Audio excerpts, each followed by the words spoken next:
ओम शांति। भगवत गीता श्लोक क्लास में आज का श्लोक है 10वें अध्याय का 31वां श्लोक, अध्याय 10, श्लोक नंबर 31। श्लोक है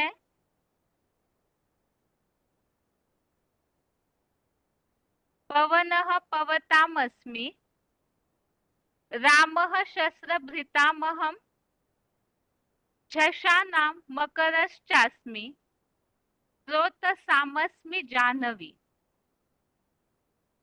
श्लोक दोबारा। पवनः पवतामस्मि, रामः शस्त्रभृतामहं, झषाणां मकरश्चास्मि, स्रोतसामस्मि जाह्नवी। श्लोक का संधि विच्छेद है पवनः पवताम् अस्मि, रामः शस्त्रभृताम् अहम्, झषाणां मकरः च अस्मि, स्रोतसाम् अस्मि जाह्नवी। संधि विच्छेद दोबारा। पवनः पवताम् अस्मि, रामः शस्त्रभृताम् अहम्, झषाणां मकरः च अस्मि, स्रोतसाम् अस्मि जाह्नवी। शब्दों के अर्थ है पवताम अर्थात पावनकर्ताओं में, पवनः अर्थात पवन देव, अस्मि अर्थात हूँ,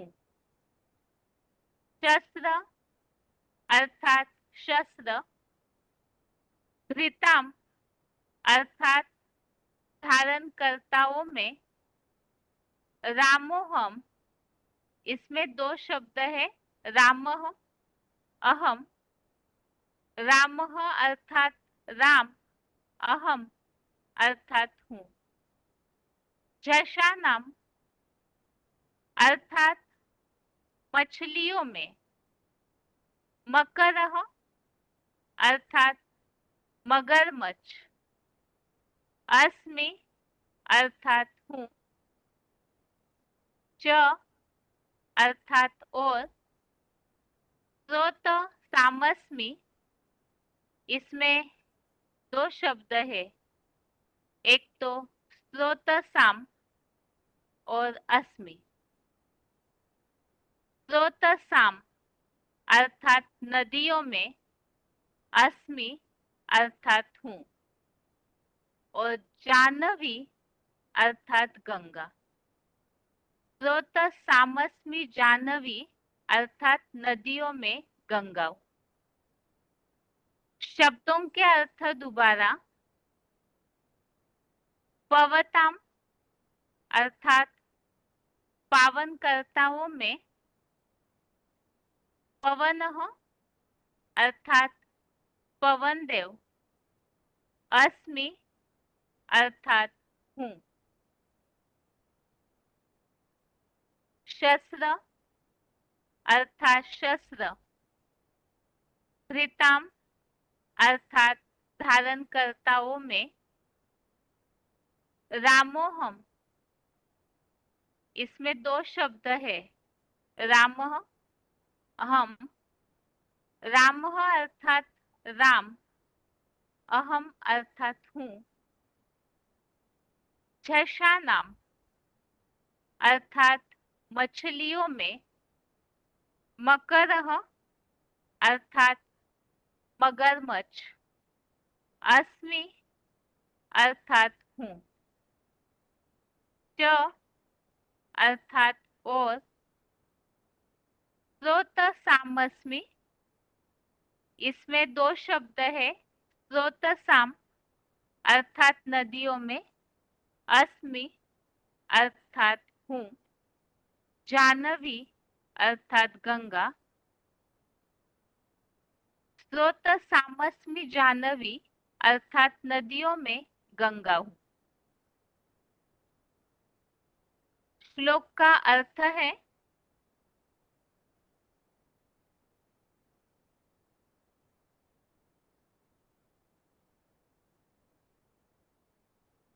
पावन कर्ताओं में पवन देव हूँ, शस्त्र धारण कर्ताओं में राम हूँ, मछलियों में मगरमच्छ हूँ और नदियों में गंगा हूँ। विभूतियों के वर्णन में इस आज के श्लोक में जिन विभूतियों का वर्णन दिया हुआ है वो भी इसी तरह की विभूतियां है जैसे पावन कर्ताओं में पवन देव अर्थात वायु हवा जो बहती है, और शस्त्र धारण कर्ताओं में राम, मछलियों में मगरमच्छ, जो शास्त्रों में भी मगरमच्छ कच्छ मच्छ का अवतार भगवान ने लिया ऐसे मानते हैं, तो यहाँ वो मगरमच्छ अवतार के बारे में उल्लेख, और नदियों में गंगा, जो कि नदियों में गंगा को पतितों को पावन बनाने वाली नदी के रूप में माना जाता है। अभी यहाँ हम इसके पहले भी समझ चुके हैं कि वास्तव में यहाँ जो भी वर्णन भगवान ने विभूतियों का बताया है वो कोई भी जड़ चीजों की, प्रकृतिगत कोई ऐसी वस्तुओं या चीजों की, कोई तत्वों की बात नहीं, बल्कि इनमें जो गुण समाये हुए हैं, जैसे वायु का गुण शीतलता भी देता है, गर्म हवा भी आती है गर्मियों में, ऐसे ही मछलियों में मगरमच्छ अवतार, तो मगरमच्छ या मत्स्य अवतार की जो कहानी शास्त्रों में बताई है, छोटी सी मछली बड़ी होते होते बहुत बड़ी होके सागर में समाती है, और गंगा को भी पावन बनाने वाली नदी माना जाता है। तो कोई भी इस तरह से, जैसे स्थूल पानी की गंगा से कोई पावन नहीं बन सकता, जो हवा है स्थूल में बहने वाली एक तत्व है, इनमें जो गुण है, इन गुणों को ही ये विभूतियां अपने प्रैक्टिकल जीवन में कैसे धारण करती है, तो वो बातें ही इस श्लोक में विभूतियों में बताई है वास्तव में। और इसमें क्लैरिफिकेशन सहित अर्थ है श्लोक का, पावन कर्ताओं में पतित पावन सीताराम जैसा अग्निदेव सखा पवन देव हूँ, ज्ञान शस्त्र धारण कर्ताओं में कार्तिकेय रूप राम ही हूँ,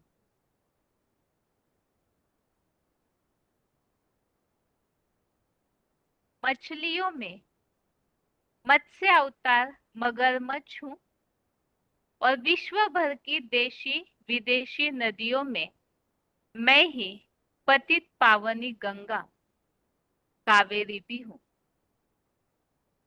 तो यहाँ बताया है पवन देव अग्निदेव का सखा के रूप में, तो पावन कर्ताओं में अग्नि भी जैसे सारे कचड़े को जला के भस्म करती है, और यही अग्निदेव सखा अर्थात पवन अर्थात वायु और अग्नि मिल जाती है तो सारे दुनिया से कचड़े का नाश करते हैं। तो हवा जब बहती है तो अग्नि और ज्वाला का स्वरूप धारण करती है, और जिससे भयंकर विनाश हो जाता है। तो इस हिसाब से यहाँ अग्निदेव सखा पवन देव और ज्ञान के शस्त्र धारण करताओं में राम ही हूँ। तो वो राम बाण, क्या राम का जो शस्त्र है, तो राम के बाण सबसे ज्यादा शास्त्रों में प्रसिद्ध है। तो वो शस्त्र धारण करके और राम के रूप में जो विभूति या जो राम का अवतार दिखाया जाता है, वो किस तरह संसार के सामने प्रत्यक्ष होते हैं, उसके बारे में यहाँ बताया हुआ है। और मगरमच्छ अवतार, मत्स्य अवतार, जो कि बहुत विशाल रूप धारण करता है। और नदियों में गंगा, कावेरी भी हूँ। उत्तर भारत में जैसे गंगा नदी को पतितों को पावन बनाने वाली नदी माना जाता है, ऐसे दक्षिण भारत में कावेरी नदी को गंगा की तरह ही माना जाता है। तो इस हिसाब से यहाँ बताया, नदियों में पतित पावनी गंगा, कावेरी भी हूँ। तो ये सब भगवान की विभूतियां जो नंबरवार भगवान से योग ऊर्जा की शक्ति भरकर पार्ट बजाती है, तो उनका यह उल्लेख है। और वो प्रैक्टिकल में किस तरह कार्य करती है सृष्टि के लिए, उससे हम मुरलियों में आए हुए उल्लेखों से समझते हैं। लेकिन उसके पहले श्लोक का उच्चारण।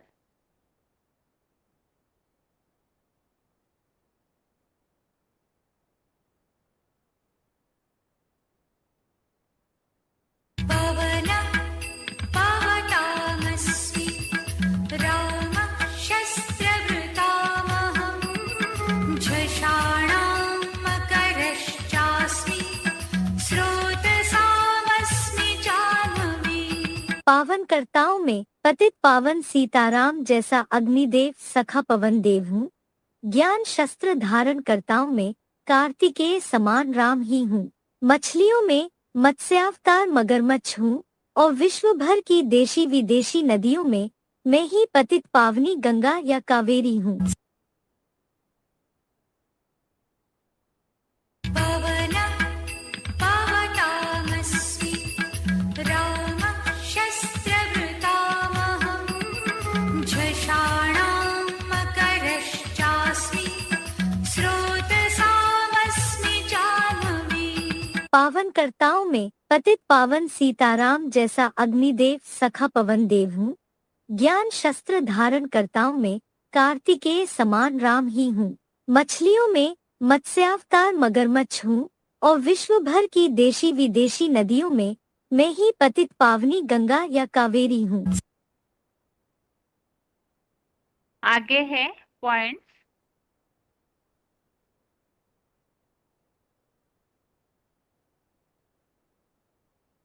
पहला पॉइंट है वार्तालाप नंबर 1069, डिस्कशन नंबर 1069, 1 घंटा 3 मिनट 1 आवर 3 मिनट्स के बाद से लिया हुआ पॉइंट है पवन देव।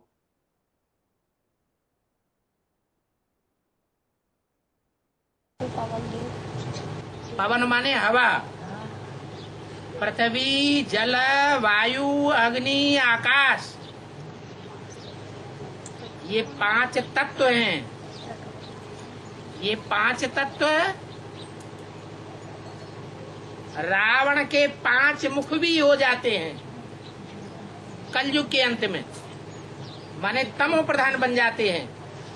हवा जब प्रकोप करती है, पवन देव जब प्रकोप करते हैं तो आंधी आती है। आंधी कितना फसल का नुकसान कर देती है, सारे धान बिखर जाते हैं और ऊपर से बरसात पड़ती है तो सड़ जाते हैं। तो वो पृथ्वी, जल, वायु, अग्नि, आकाश, ये 5 देवताएं जो हैं वो चैतन्य में भी हैं, लेकिन बुद्धि कलयुग के अंत में आकर उनकी जड़त्वमयी बुद्धि बन जाती है, पत्थर बुद्धि बन जाती है। उनमें से एक देवता का नाम है पवन देव, हवा। इस पवन का पुत्र हनुमान कहा जाता है। और अगला पॉइंट है वार्तालाप number 1506, discussion number 1506, 51 minute 51 minutes के बाद से लिया हुआ पॉइंट है अग्निदेव सखा पवन देव। पुत्र पवन माने वायु। वायु पकड़ने में आती है, हैं?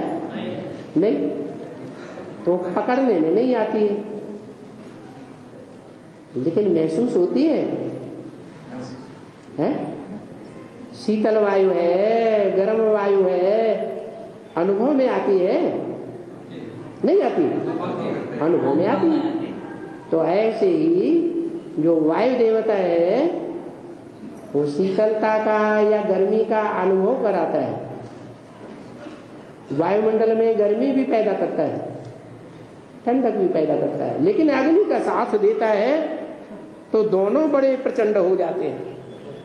क्या? अग्नि भी बड़ी प्रचंड हो जाती है,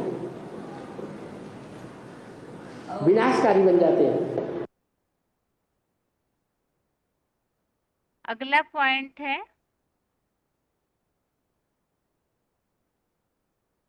ज्ञान शस्त्र धारण कर्ताओं में राम, वार्तालाप number 1949, discussion number 1949, 10 minute 10 minutes के बाद से लिया हुआ पॉइंट।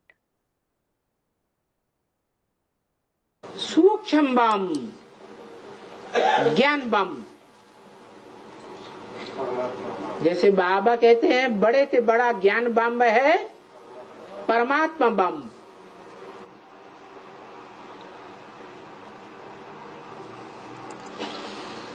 तो परमात्मा बम को कोई बनाने वाला होगा या नहीं बनाने वाला होगा?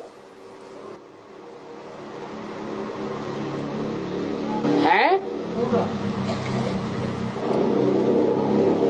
जो बना सकता है वो उसका ध्वंस भी कर सकता है। ईजाद करने वाला पहला नंबर चाहिए।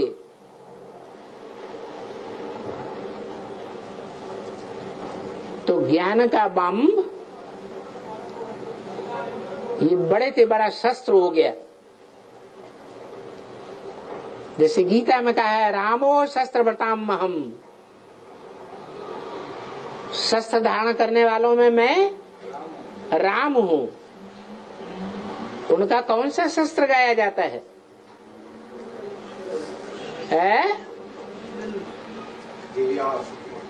हाँ, दिव्यास्त्र तो है, लेकिन कौन सा? तलवार, गदा, कटारी है? धनुष कोई शस्त्र नहीं है। धनुष तो बाण चलाने का साधन है। जैसे बम तैयार होता है तो बम को चलाने के लिए कोई साधन चाहिए जिस पे रखा जाता है।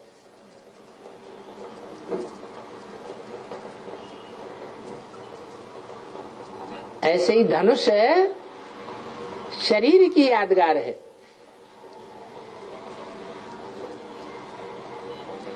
जो कहते हैं नानक चाप जहाज, हिंदुओं में कहते हैं शंकर चाप जहाज। जे चढ़े उतरे पार नर, जिस जहाज पर मनुष्य चढ़ जाते हैं वो इस संसार सागर के पार चले जाते हैं। बूढ़ सकर संसार, बाकी सारा संसार डूब जाता है उस विषय सागर में, देवभान के सागर में।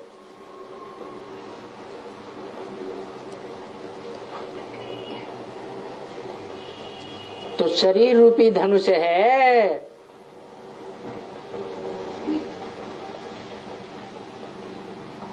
षष्ठी वृक्ष के ऊपर कौन सा शरीर रखा हुआ है, कौन सी मूर्ति है?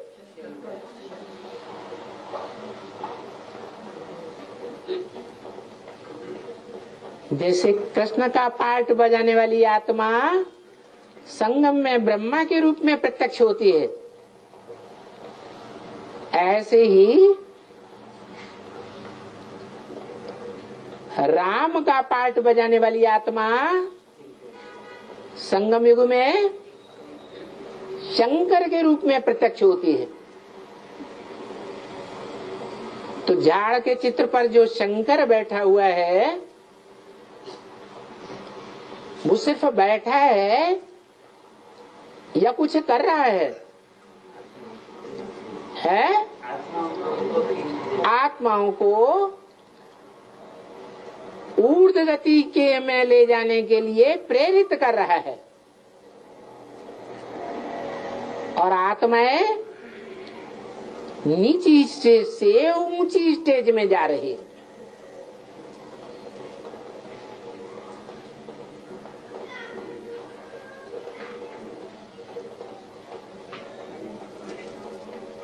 कैसे जा रही है? किसकी याद से? ओहो, शिव तो ज्योति बिंदु का नाम है। 500 करोड़ आत्माएं ज्योति बिंदु को पहचानेंगी, याद करेंगी। निराकार को याद करना सहज है या साकार को याद करना सहज है? तो 500 करोड़ आत्माएं निराकार को याद करेंगी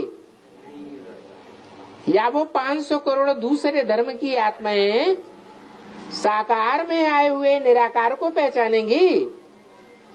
पहचानेंगी? नहीं पहचानेंगी। तो वो किसकी स्मृति में रह करके ऊंची स्टेज में जाएंगी? धर्म पिताओं की। धर्म पिताएं किसकी स्मृति में रह करके ऊपर जाएंगे?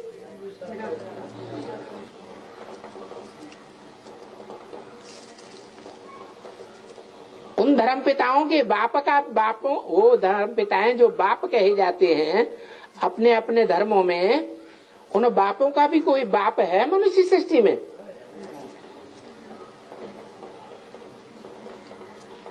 तो सभी मनुष्य आत्माएं, चाहे वो पाप आत्माएं हो चाहे पुण्य आत्माएं हो, 500-700 करोड़ मनुष्य आत्माएं उसे एक चाप कहो, धनुष कहो, जहाज कहो, बुद्धि योग से उसी पर सवार होकर पार जाएंगे।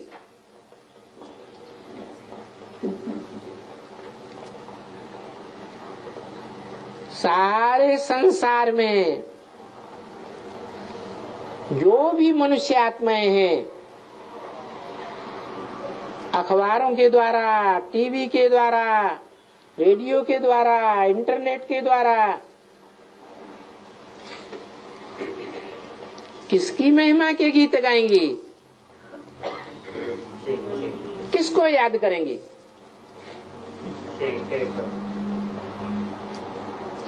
उसी एक को याद करेंगे।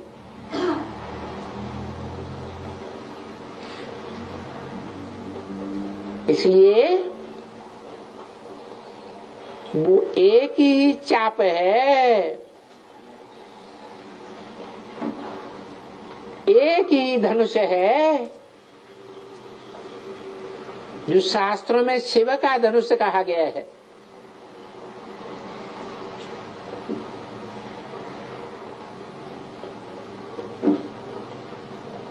और वो शिव का धनुष कहते हैं दधीच ऋषि की हड्डियों से बनाया हुआ था।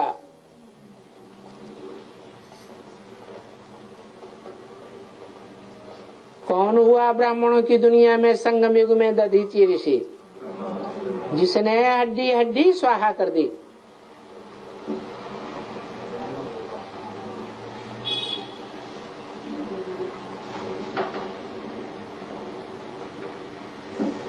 उस धनुष को कहते हैं राम ने तोड़ डाला। मना उसको भी क्रॉस कर दिया।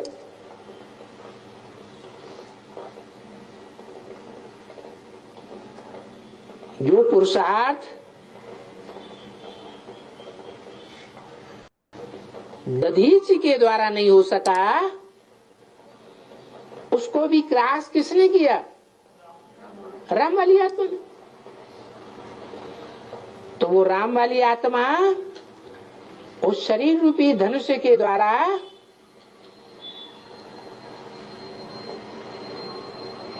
जिसे गीता में कहा गया है, रामो शस्त्र व्रताम हम, शस्त्र धारण करने वालों में मैं राम हूं।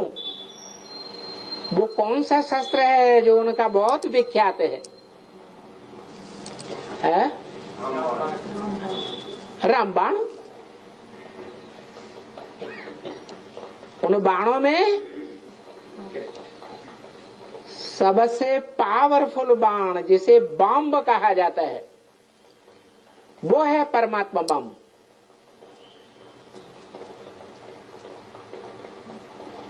वो परमात्मा बम जब प्रत्यक्ष होता है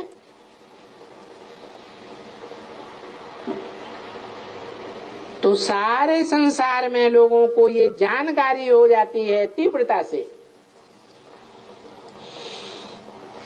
कि परमात्मा कौन है।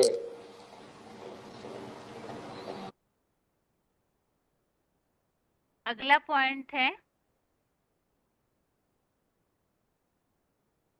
वीसीडी नंबर 2411, वीसीडी नंबर 2411, 5 घंटा 13 मिनट 5 आवर्स 13 मिनट्स के बाद से लिया हुआ पॉइंट है। मछलियों में मत्स्य अवतार मगरमच्छ।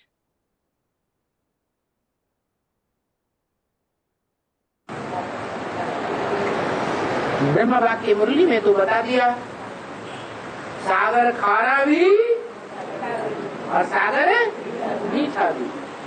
तो वो कौन सा सागर है?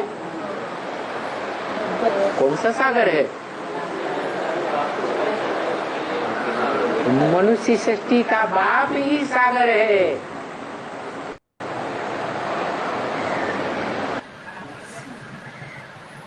इस सागर में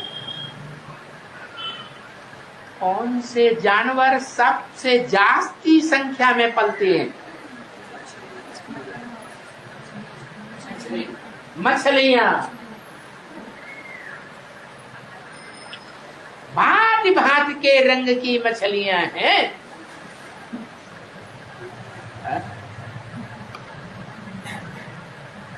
एक धर्म की धारणा से आई है या अनेक धर्मों की धारणा से आई है?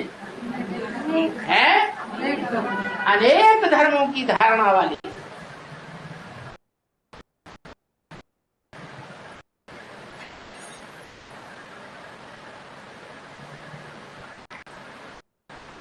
सागर में वो भी मछलियां हैं। मछलियों में बड़े से बड़ी मछली का नाम क्या है? मगरमच्छ, घड़ियाल,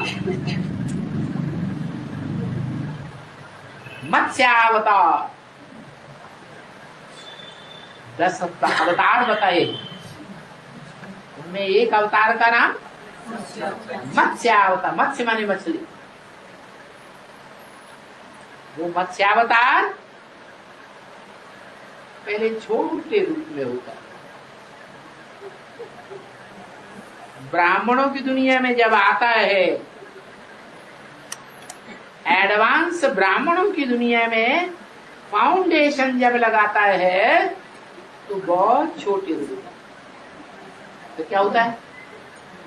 फिर वो मछली बड़ी होती जाती है, बड़ी होती जाती है। अगला पॉइंट है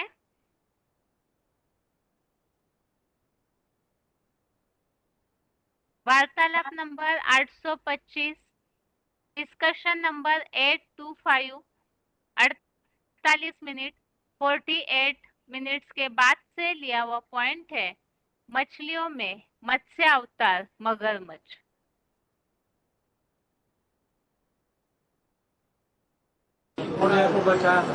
मत्स्यावतार की बात कर रहे हैं। जितने भी अवतार हैं उनमें बाबा बोलते हैं कच्छ मत्स्य अवतार, कछुए का अवतार, और मत्स्य, मत्स्य माने माछले का अवतार। उसके बारे में ये कथा है शास्त्रों में कि एक ऋषि या एक राजा स्नान करने गए तो उनके कमंडल में एक मछली आ गई। घर जाके देखा तो मछली बड़ी हो गई, कमंडल में समाये नहीं रही थी, तो उन्होंने बड़े पात्र में रख दिया।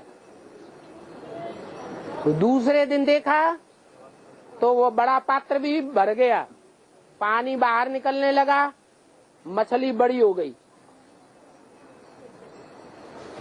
फिर उन्होंने उसको बड़े टब में डाल दिया, वहां भी टब भर गया। फिर तालाब बनवाया, उस तालाब में डाली, वो तालाब से भी भर गई। फिर उन्होंने उसको नदी में छोड़ दिया, जिस नदी में छोड़ा उसका जो घाट था वो सारा भरने लगा।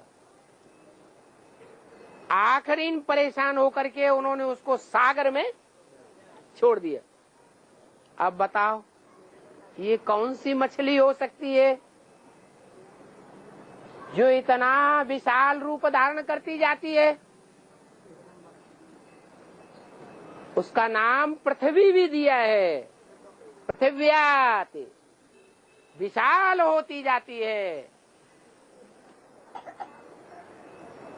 कहाँ रहती है? उसका जीवन कहाँ है? ज्ञान जल ही उसका जीवन है। ज्ञान के आधार पर कोई भी विद्वान पंडित आचार्य या दीदी दादी दादाएं उसका मुकाबला नहीं कर सकते।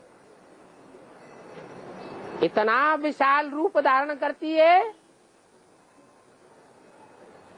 कि सारी दुनिया को चपेट में लेती है।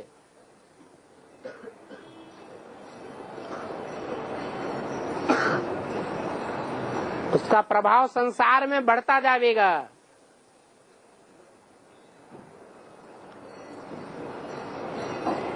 आखिरी कहाँ जाके शांत होगी? सागर में शांत हो जाएगी। अगला पॉइंट है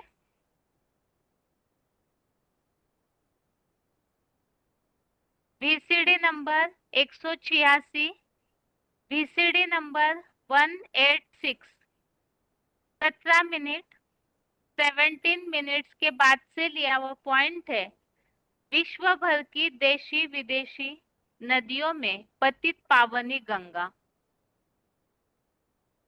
तो यहाँ पवित्रता का विशेष ध्यान रखा जाता है। इसी पवित्रता के कारण भारत में भगवान को आना पड़ता है। भारत की ही ये नदियां हैं, चैतन्य नदियां, जिनमें स्नान करने के लिए लोग जाते हैं पतित पावनी समझ करके। विदेश की नदियों में कोई स्नान करने नहीं जाता, वो तो जड़ नदियां हैं। वास्तव में भगवान जब आता है तो कन्याओं माताओं को ही चैतन्य नदी बनाता है। उनमें ऐसा ज्ञान जल भर जाता है जिस ज्ञान जल में स्नान करके सारी दुनिया पतित से पावन बनती है। अभी वो समय फिर चल रहा है।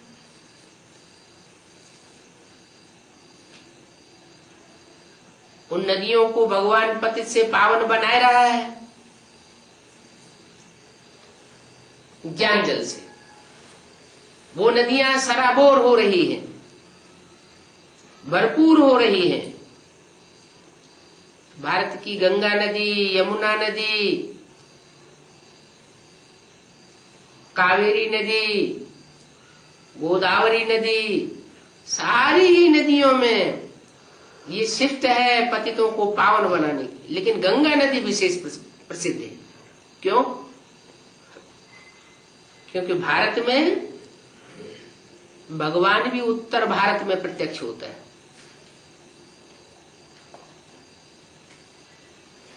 उत्तर भारत में ही वो गंगा नदी बहती है। वो तो जड़ नदी है, जरूर कोई चैतन्य नदी भी है। इसलिए शंकर की जटाओं में सर के ऊपर कन्या का चित्र दिखाया जाता है गंगा के रूप में। तो कोई लोग तो समझते हैं पानी की नदी बही होगी, तो जटाओं में से कोई पानी की नदी नहीं बहती है। ज्ञान गंगा जब ऊपर से आई तो शंकर के मस्तिष्क में समा गई, यानी बुद्धि में समा गई। बुद्धि में सारा ज्ञान जल समा गया, और वो बुद्धि में जो ज्ञान जल समाया, उस ज्ञान जल की गहराई को गंगा नदी ने, कोई कन्या ऐसी निकली जिसने उस ज्ञान जल को पवित्रता की पावर से अपने अंदर समा के रखा। और वही गंगा जब इस सृष्टि पर बहती है उत्तर भारत में, लोगों का कल्याण होने लगता है। अगला पॉइंट है वार्तालाप नंबर 177, डिस्कशन नंबर 177।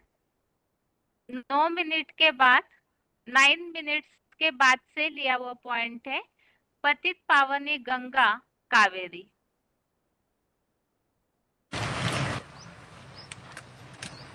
उत्तर भारत में गंगा कहते हैं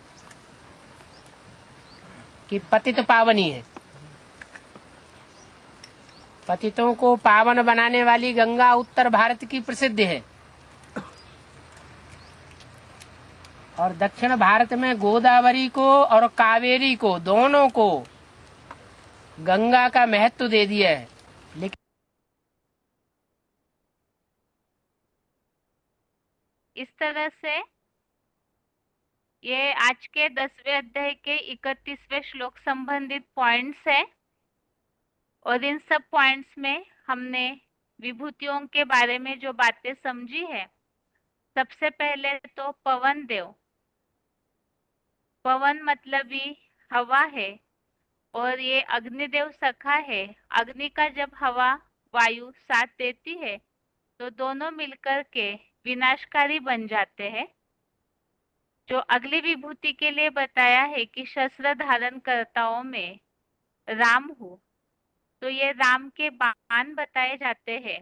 अर्थात ही अंतिम समय में जो परमात्मा प्रत्यक्षता रूपी बाम है, जो मुकर्रर तनधारी है, वही दधीची ऋषि के हड्डियों मिसल बना हुआ जो धनुष है, अर्थात ही उनके पुरुषार्थ को क्रॉस करके वो आत्मा ऐसे बन जाती है कि शस्त्र धारण करने वाला राम, जो राम अर्थात ऐसे बाण, ऐसा परमात्मा प्रत्यक्षता बाम जिसके द्वारा सारे संसार को परमात्मा कार्य की या उस साकार तनधारी की पहचान हो जाती है।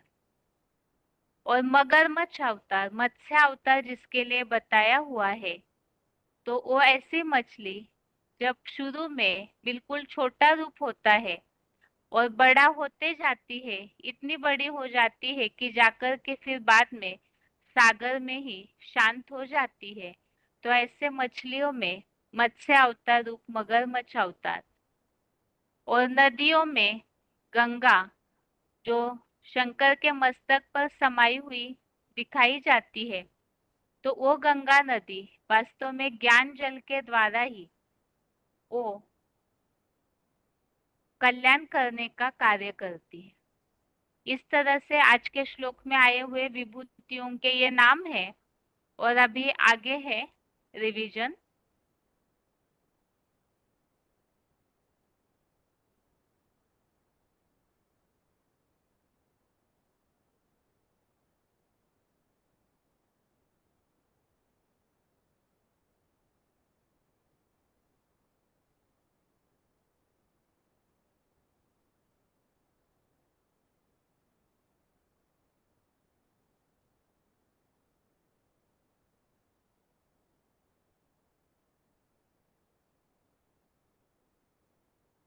दो मिनट के लिए स्क्रीन शेयरिंग स्टॉप हुआ है, इसीलिए आप सभी लाइन में रहिए, उसके बाद रिवीजन शुरू होगा।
रिवीजन के लिए श्लोक नंबर है पहले अध्याय का 46 और 47वां श्लोक।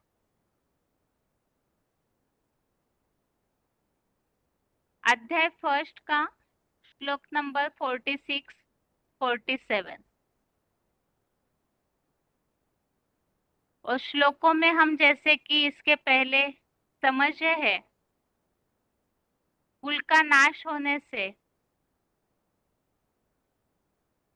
विधर्मी जो है वो सनातन कुल की धारणाओं को जब दबाते हैं तो उसके कारण जो समस्त कुल विधर्मियों के कारण जब दब जाता है तो उसका परिणाम स्त्रियाएं दूषित होती है। स्त्रियों के दूषित होने से वर्ण संकर प्रजा अर्थात व्यभिचारी प्रजा उत्पन्न होती है, जो कि कुल का नाश करने के लिए ही होती है, जिससे सनातन धर्म की जो मूल धारणाएं हैं वो नष्ट हो जाती है।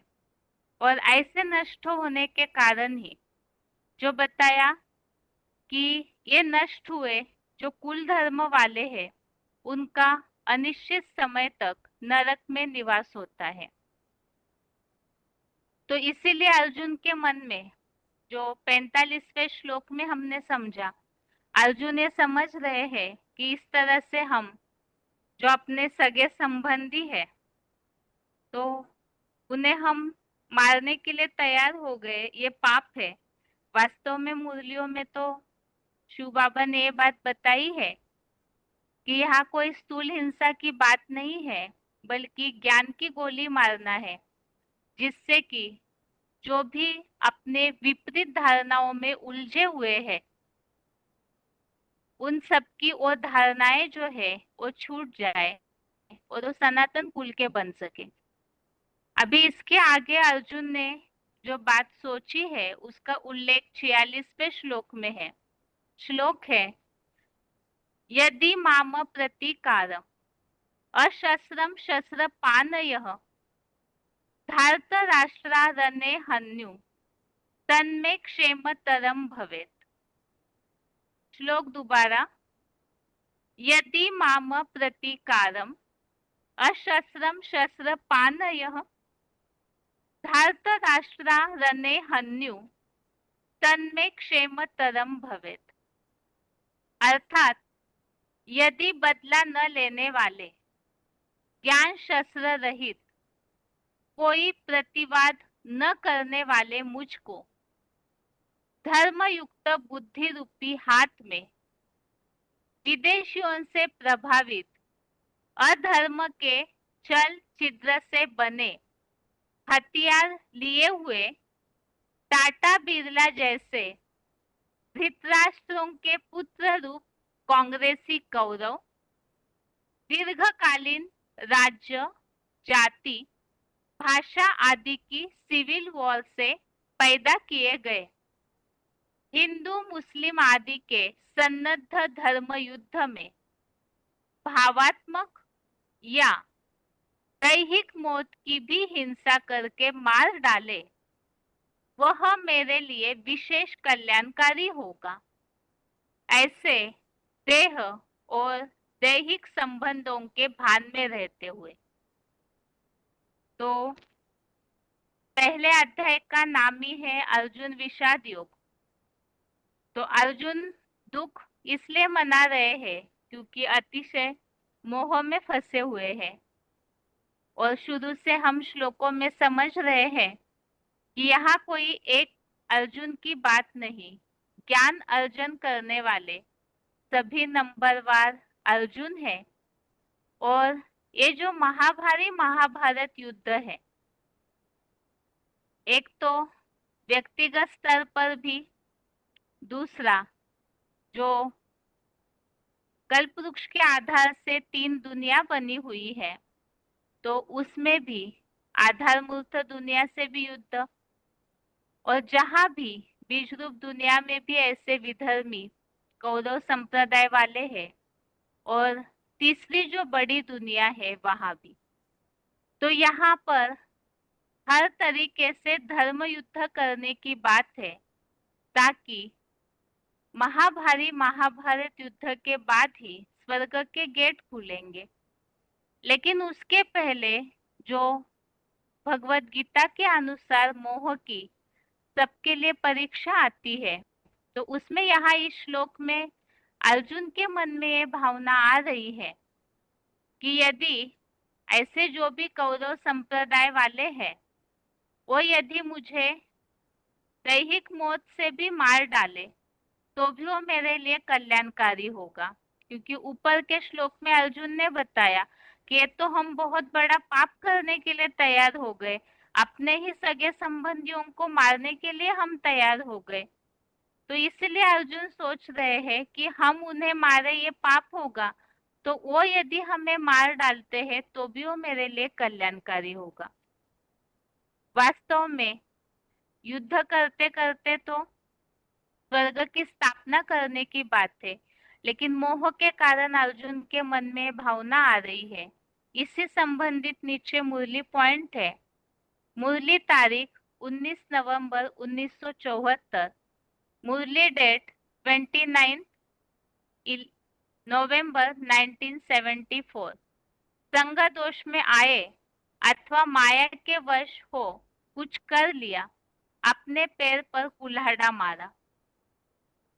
दूसरा पॉइंट है मुरली तारीख 6 जून 1985, 6 जून 1985। मोहवश कुछ समझते थोड़े ही है कि हम कैसे रहते हैं। तो मोह के कारण ये सब ऊपर नीचे विचार मन में जो आते हैं, उसी के बारे में यहाँ बताया हुआ है। और अभी अगला श्लोक जो अर्जुन के विषाद योग में अर्जुन की जो अंतिम श्लोक में स्थिति हुई है, उसका वर्णन दिया हुआ है।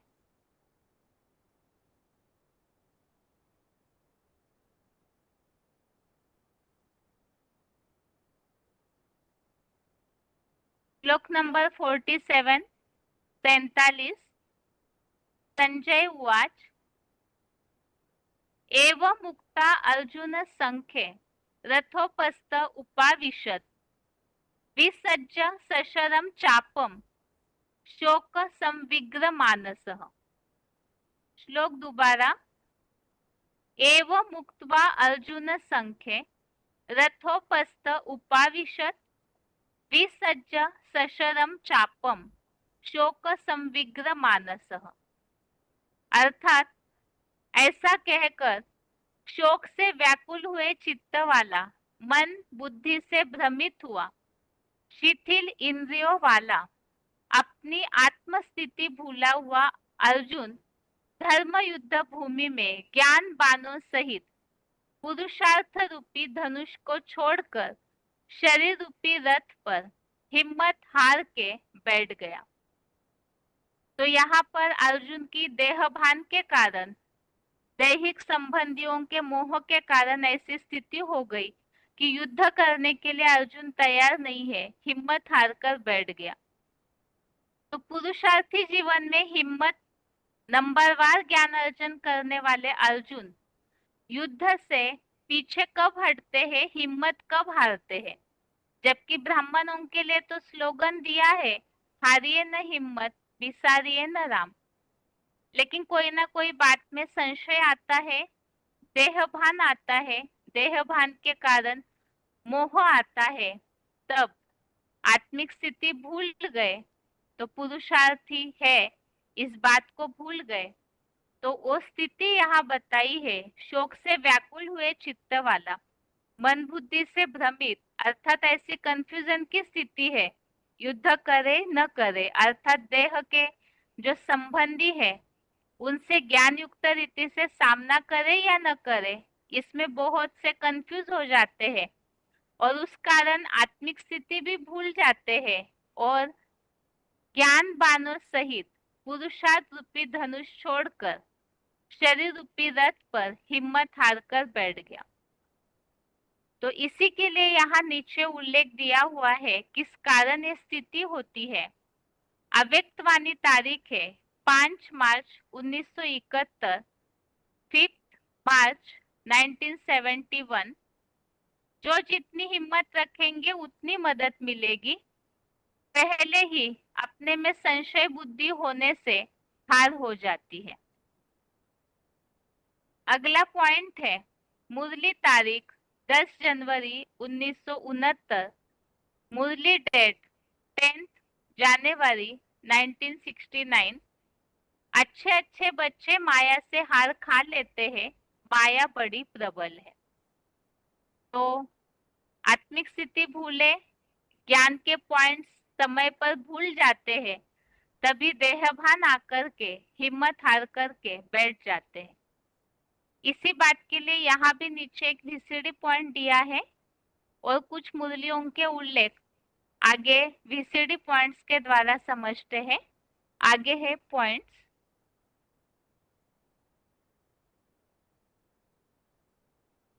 VCD number 3405, VCD number 3405 13 minute 13 minutes के बाद से लिया हुआ पॉइंट है। अर्जुन हिम्मत हारकर बैठ गए।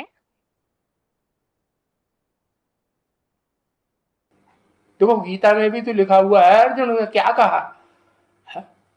अर्जुन श्रेष्ठ पुरुषार्थी था ना, सारे विश्व को विजय करने वाला था ना, है? लेकिन पत्थर बुद्धि। कैसे है? युद्ध करना है कि नहीं करना है, कि छोड़ के हट जाना है, धनुष बाण छोड़ करके बैठ गए। बाप कहते हैं कर्म तो करना है ना, कर्म की धारा को तो छोड़ना ही नहीं है। अगला पॉइंट है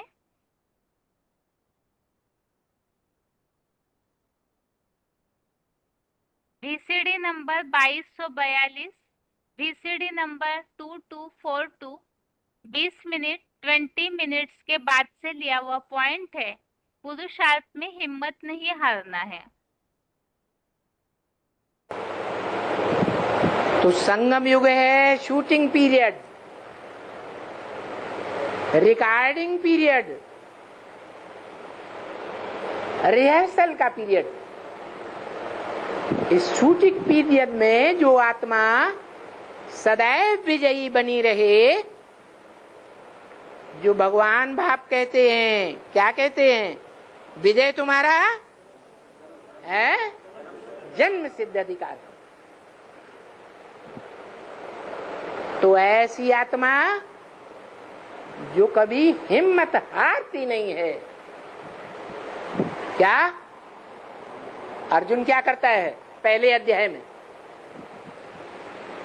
हिम्मत हारने की बात करता है या नहीं करता है? हिम्मत हारने की बात करता है। और बाप कहते हैं हिम्मते बच्चे तो मत दे बाप।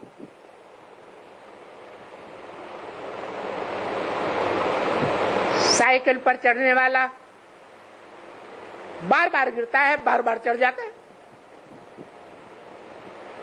तो उसे हारा हुआ कहेंगे?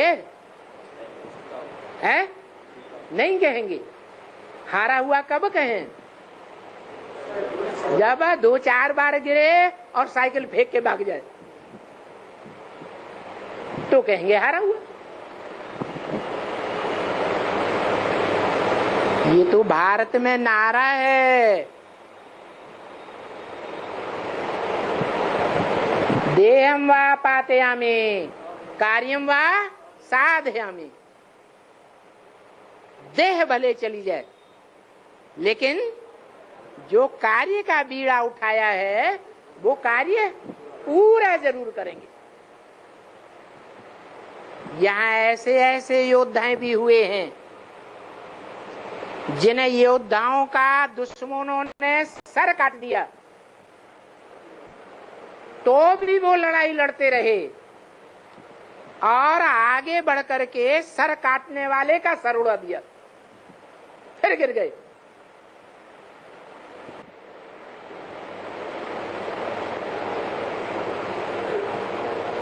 तो हिम्मत हारे हार है। हिम्मत नहीं छोड़ना चाहिए। हिम्मती बच्चे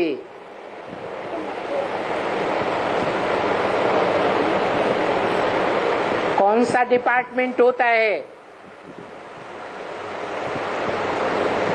जहां साहसी लोगों की भर्ती की जाती है? आर्मी। बाप कहते हैं तुम बच्चे भी रूहानी आर्मी हो। क्या? तुम्हारी रूहानी सेना है। अगला पॉइंट है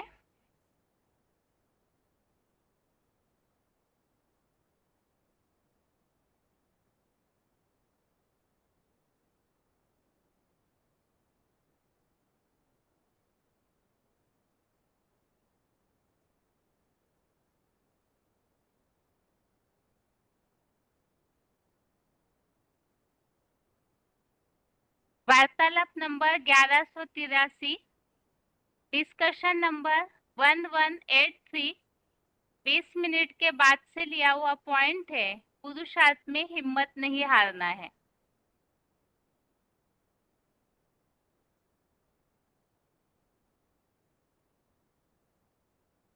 ताकि हम बता तो दिया फाइनल परीक्षा क्या है। नष्टो मोहा स्मृति लब्धा। देह से संबंधित जो भी पदार्थ हैं, उन पदार्थों से,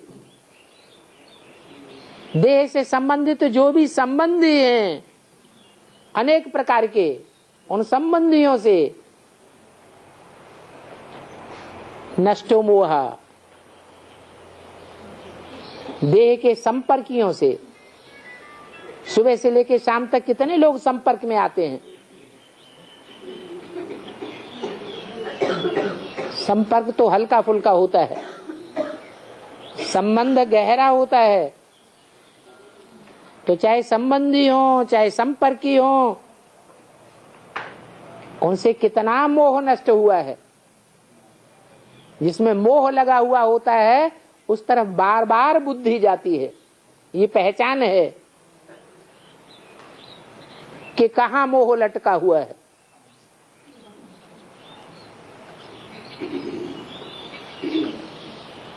यही परीक्षा होगी खास, जो अर्जुन अंत में कहता है नष्टो मोहा स्मृति लब्धा। इन चीजों से मेरा मोह नष्ट हो गया, अब परमात्मा स्वरूप की स्मृति मुझे लगातार के लिए आ गई, निरंतर स्मृति, और कहीं बुद्धि न जाए। अगर बीच बीच में थोड़ी थोड़ी बुद्धि जाती है माने मोह लगा हुआ है या नहीं लगा हुआ है। तो ये जो मोहर लग जाता है हम फिर इसको कैसे डिटैच करेंगे? स्टॉप फुल स्टॉप लगाना नहीं आता, फुल स्टॉप लगाना बताया नहीं है, नहीं हो पाता, नहीं हो पाता तो प्राप्ति भी नहीं हो पाती।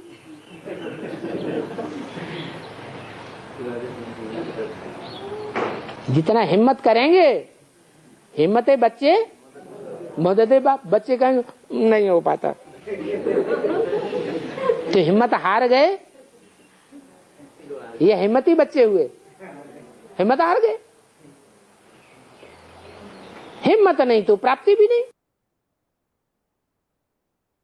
इस तरह से पहले अध्याय की रिवीजन आज के क्लास में पूरी हुई है और अगले हफ्ते के क्लास से जैसे कि 7वें अध्याय तक हम रिवीजन कर चुके, 7वें अध्याय से पीछे की रिवीजन कर रहे थे, तो आगे 8वां और 9वां अध्याय ये दोनों की रिवीजन बाकी है। तो अगले हफ्ते से वो दोनों अध्यायों की रिवीजन होगी, मतलब 8वें अध्याय से शुरू होगी रिवीजन।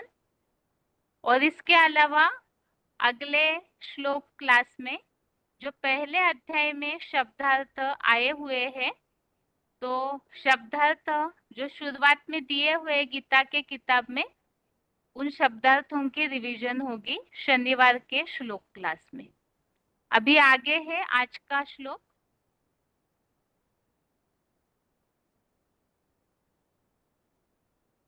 दसवें अध्याय का 31वां श्लोक है। पवनः पवतामस्मि रामः शस्त्रभृतामहं झषानां मकरश्चास्मि स्रोतसामस्मि जानवी।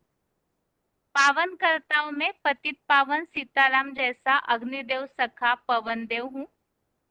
ज्ञान शस्त्र धारण कर्ताओं में कार्तिकेय रूप राम ही हूँ। मछलियों में मत्स्य अवतार मगरमच्छ हूँ और विश्व भर की देशी विदेशी नदियों में मैं ही पतित पावनी गंगा कावेरी भी हूँ। इस तरह से ये आज के श्लोक के साथ पहले अध्याय की रिवीजन भी पूरी हुई है और अभी आगे है अनाउंसमेंट।